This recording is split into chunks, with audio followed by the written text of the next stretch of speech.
O pusulayı niçin okumadınız paşa? Ar ettim hünkârım. Niçin? Hünkârım, meczubun biri sizin ona borcunuzun olduğunu söylüyor. Saraya kadar çağırttık, bir miktarda para verdik, lakin gitmedi. Nerede kendisi? Burada hünkârım, İçeri alınız. emredersiniz. Veysel Efendi'yi çağırın evladım.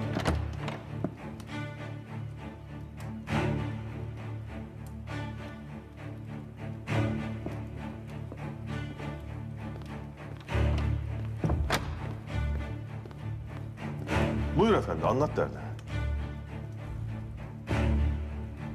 Hünkârım, bana borcunuz var hünkârım. Size nereden borcum varmış evladım? Efendim, ben ticaretle uğraşıyordum. İflas ettim. Boğazıma kadar borca battım. Her gece yatarken Allah'a dua ederim efendim. Evladım, hünkârımız borcun nereden kaynaklandığını soruyor. Dediğim gibi, her gece yatarken Allah'a dua ederim. Dün gece rüyamda Peygamber Efendimiz Aleyhisselatü Vesselam Efendimiz'i gördüm efendim. Sallallahu aleyhi ve sellem.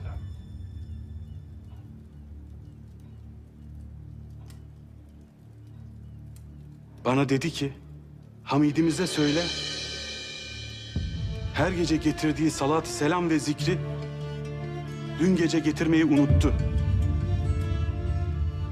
Git ihtiyacın olanı ondan iste dedi efendim.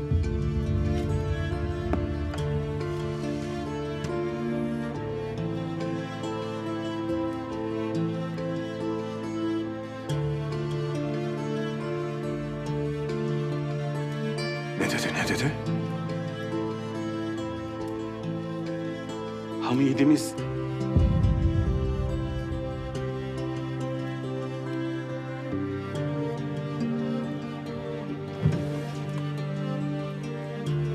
Al evladım.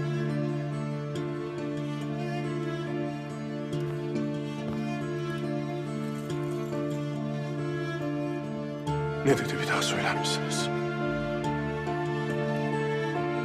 Hamidimiz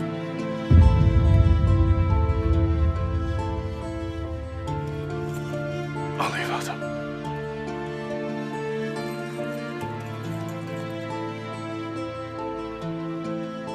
Ne dedi, bir daha söyleyiniz. Peygamber Efendimiz'i rüyamda gördüm ve Hamidimiz dedi.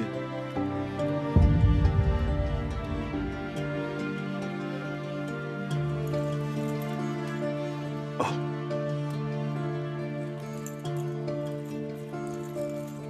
Bir daha söyleyiniz evladım. Hamidimiz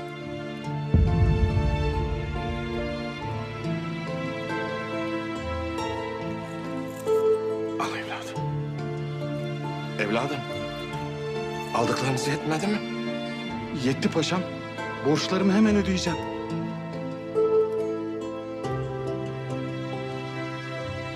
Selametle.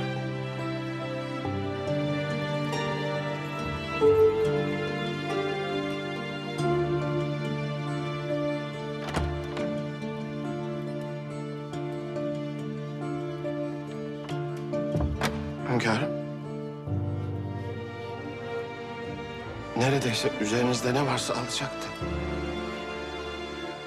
Sen ne dersin paşa? Vallahi billahi tüm servetimi, saltanatımı istese verirdim.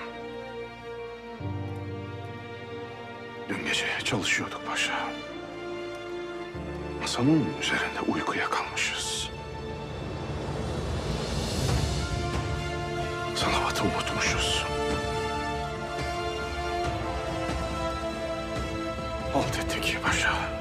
Allah affetsin.